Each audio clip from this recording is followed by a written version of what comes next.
For more on that, James Creedon is here for Media Watch. And James, you've been looking at some of the media coverage of this event today. That's right. It's been getting lots of opinion pieces, lots of people looking back over the 40 years or so. This is Press TV, which is the Iranian mouthpiece, if you like. In pictures, Iran marks the anniversary of the Islamic Revolution with mass rallies.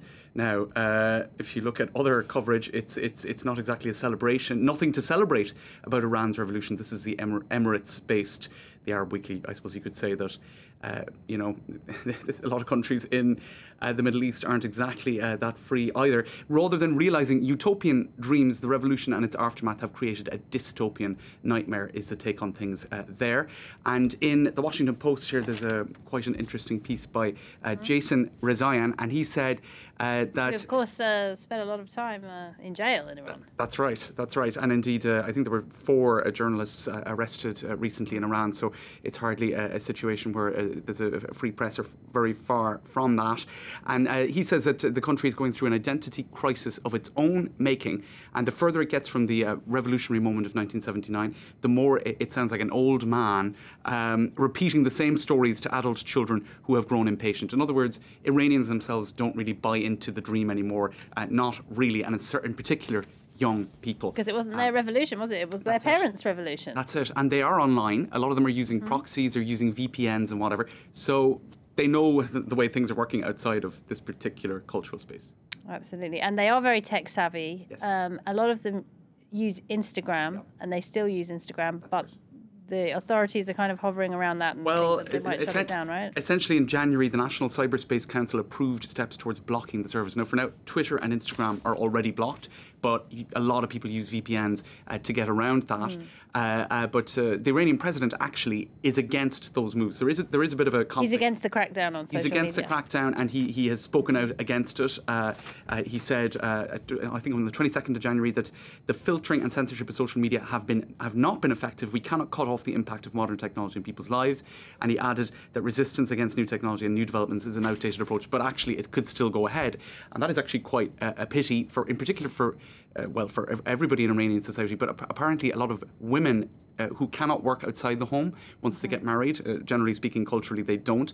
Some women have set up small businesses from the home, and they're using Instagram to promote their small businesses. Right, great. Entrepreneurs. Exactly. So this lady here, Aida Pouryanasab, she has 500,000 followers on Instagram, and she's a doctoral candidate, business person, works with many women who run small businesses. But actually, if they shut down Instagram, it's going to have a big impact, according to this article in any case, on women who run small businesses. Yeah. This is a way for them to have a voice in the world, because they're not actually traditionally speaking, in the workforce once they get married. And this is all part of this battle in Iran, isn't it, between the moderates, the reformers and the hardliners who want everything to stay as it was in 1979. There's one little detail which I think is kind of interesting as a kind of an insight into the society as it evolves.